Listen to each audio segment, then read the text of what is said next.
Hi, I'm Trisha Lendio. Yung stage name ko is Triza. And I'm 22 years old. 3 years na ako sa Rebel. Hi guys, I'm Iman Manuel Baling, 23 years old. And yung stage name ko is Iman or Iman. Almost 2 years na. Di ko alam na exactly pero almost 2 years. Hi guys, this is Brianna Ronyo and I'm 20 years old and my stage name is Bri, B-R-I, and I'm currently 1 year and 8 months in Rebel. Hi, my name is Elle. I'm 25 years old and I'm with Rebel Aces since the start, since 2018. Founder of Rebel Aces. Hi everyone, my name is Bibi Lu and I am 26 years old as BBL in Rebel Aces and 7 years na sa Rebel Aces. Saan pa ba? Sa 13? Yung sumali tayo sa kompe. Yung hindi natin na-expect na mananalo pa tayo. Yung sa Bini. Yes. Siguro yung practice every Saturday nung Amore, every practice nun kasi madaming tao, madaming members na nagpa-participate and marami ring sub. Yun ata pinakamaraming member na project natin. Actually, our most recent performance, which is sa Kabsu. Yan, sobrang memorable niya kasi first time kong mag-cover ng Blackpink. Eh, nung inasta ko before nila Ate Mish, nung kaka-audition ko pa lang kung ano yung gusto kong i-cover kagad. Tapos kung sinong part, sabi ko Blackpink, tapos Lisa. Kasi fantasy ko mag-Lisa, ganyan. Tapos, ayan, natuloy na siya na sa Kabsu. Yung Amore guesting. Favorite ko talaga yung mga big projects, like maraming members yung kasali. And hindi lang yung mismong day ng guesting, pati yung process ng paggawa ng ng performance. Yung moments nun, gusto ko din yung nagpa-practice kami ng madami yung tao, tapos inabot ng gabi, ganun. Ayan. This year lang? Yes. Iba yung pinaghandaan ko eh. Most memorable this year. Parang hayatos na ako. yung sa Amore, yung guesting dun since madami. Pero yung moment na kami lang na Rebel Aces, memorable kasi masaya. Saka may pera. Ayun lang. Ano nga yung mga this year? Gusto ko Like You Better. Ay, wait. Ang cute. Gusto ko yung Like You Better. Tapos yung Burning Up. Kasi wala lang, ang cute lang. Ang cute lang naman. Dance performance. Kasama yung sa yung mga live. Like, gusto ko yung sa natin. Gusto ko yung sa Bini. Siyempre, always. Tapos, hindi ko gusto yung part na may vocalist. Wag na yun siya isa. Masa na ba yan siya dalahin? Hindi, ayun yung isa sa mga gusto ko. Tapos, gusto ko rin yung sa Kabsu name. Yung Blackpink. Yun lang. Yung Amore, kasi first time nga na madami yung member na nag-participate and parang first time din mag-perform for a pageant. Dance cover, Nardi, kasi nandun ako. Yun lang yung nandun ako. Dalawa, wait lang. Sa dance cover, favorite ko yung Like You Better this year kasi parang sobrang refreshing kasi nung concept. Kasi first time kong gawin yun. Kasi asam mo na palagi balagbagan yung kino-cover yun. Kaya gusto ko siya. Tapos sobrang ganda pa ng ayos ko. Tapos live performances, yung Amore. Kasi ang dami members nun, tapos sobrang saya lang nung mismong performance, kahit hindi maganda yung sitwasyon na. Dance cover, parang wala. Na-disappoint. Yung Burning Up, kasi parang yun yung pinakamagandang performance in terms of dancing. Pero yung vibe ng DC, Like You Better ako. Kasi, basta pag napapanood ko siya, parang ang gaan sa pakiramdam. Parang deserve talaga ng mga older generations yung mga DC ganun. Kasi parang kakaiba siya. So, yung buong vibe nung DC, bet ko siya kahit delayed. Kahit hindi ko siset yung camera work. Pero ang ganda kasi talaga niya. Performance naman, yung sa Amore, pero yung Bini special perfume. Huwag na yung commander. Parang gulo kasi. Yung sa Bini, kasi ang galing, kaya para siyang i-combine into performance. So, ang galing ng pagpasok and everything. Kahit hindi siya ganun ka-perfect. Pero for me, yun yung pinaka-bet ko. Amore pa din. Yung yung bini natin. Siyempre, hindi ko nag-gravity. Ay, ano yun? Defying Gravity. Yan yung bini. Dance cover. Burning Up. At saka, Like You Better. Future plans, like, bobat. Hindi! Hindi ko pa nararanasan yung yung outing na meron talaga yung parang, yung may team building. Hindi ko pa siya natatry. So, gusto ko siya matry. Gusto ko makasama. More projects bukod sa akin and yung other member din. And hindi pa rin kasi ako nakakapag-compe. So, sana this coming year, makapag-compe na. Mas maraming members, actually. Sana next year, mas maraming mag-audition, ganyan. And then, mas masawag ang performances. Gusto ko pa rin mag-big stage. Like, feel ko kasi talaga kaya naman ng Rebel. Yung willingness kasi feel ko yung naging limit ng mga tao para abutin yung greater potential nila in life. So, hindi talaga imposible yung mga bagay basta gusto. Feel ko ganun yung dapat mindset natin. Magkaroon tayo ng activities pa na hindi naman dance. Like, mga outing.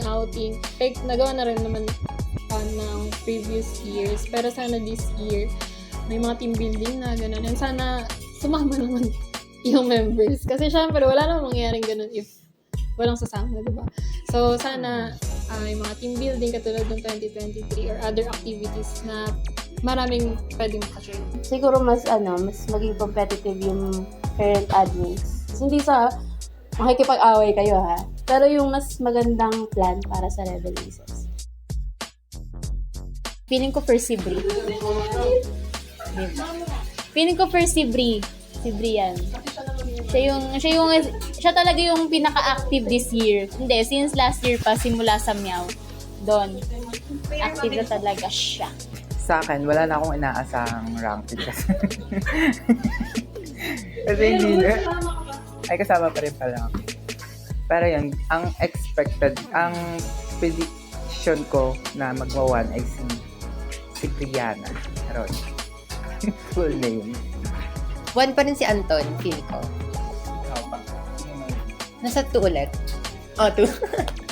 Basta okay na sa akin, nandun ako sa first, And medyo gitna, no? Last year nasa last ako eh. So sana, medyo gitna tayo. Kasi yung mga unahan, hindi ko namin kaya, marami magaling. Tapos feel ko ang magta-top this year. Si Anton, feel ko unbeatable pa rin siya. Prediction. Siguro ako, ang first sa akin, hindi. Sino yung pinaka-active ngayon? Si Bri, syempre. Sino ba? Si Tricia Marie. Si El. Sige na nga, nakatingin. Hindi, pero totoo. Si El. Ako sanay ng El si Mitch. At lahat na nabanggit kong yun, 2, 3, 4. 1 ako. Joke lang yun. Pero yun nga, yung tatlong yun. Madami pa man tanong. Wala lang, tawag dito sa buong experience ko sa Rebel, sa buong 3 years. Feel ko sobrang laki ng improvement, hindi lang siguro ako. Yung mga kabatch ko din, yung mga kasabay ko sumali tapos until now kasali pa rin ganun. Super laki ng improvement, like tawag dito, parang nag-start sila as parang yung parang awkward pa during filming, awkward pa during photoshoot. Pero alam mo yun, parang as time goes by, parang nagiging nawo-work na namin nawo-work na yung chemistry kada practice, yung chemistry as a group, ganun. Nag-work talaga siya as a group. So wala, I'm so proud sa buong journey ko sa Rebel.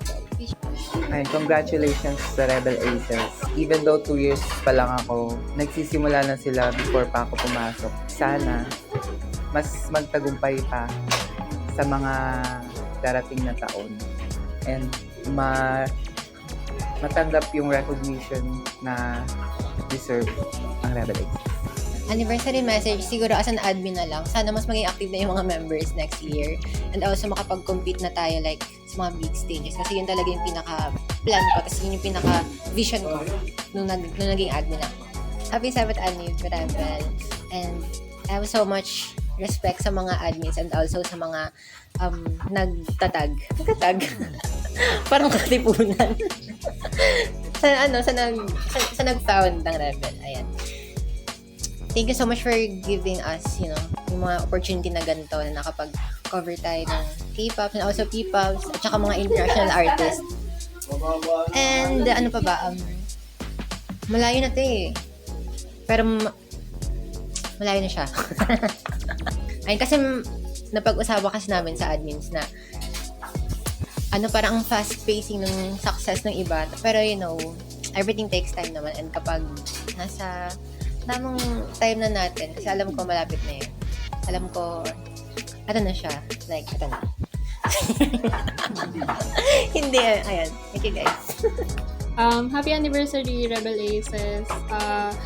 Dahil sa Rebel Aces, kaya ako nag-grow into the person I am today. So, malaking thank you dahil nag-exist yung Rebel Aces. Thankfully, sa lahat ng groups na meron before, nakasabayan namin sa 13.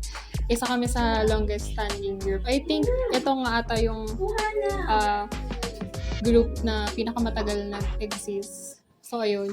Sana mag-tuloy-tuloy pa siya for more years and hopefully more generations pa yung maghawak sa Rebel Aces.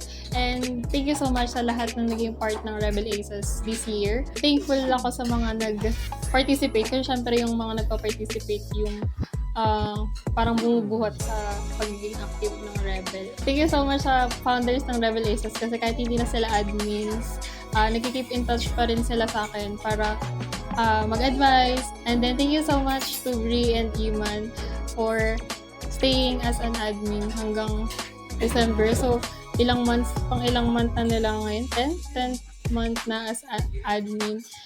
Kasi, syempre, malaking responsibility yung pagiging admin. Pero, kinaya nilang gawin yung mga tasks na binibigay sa kanila and mag-adapt sa mga bagay.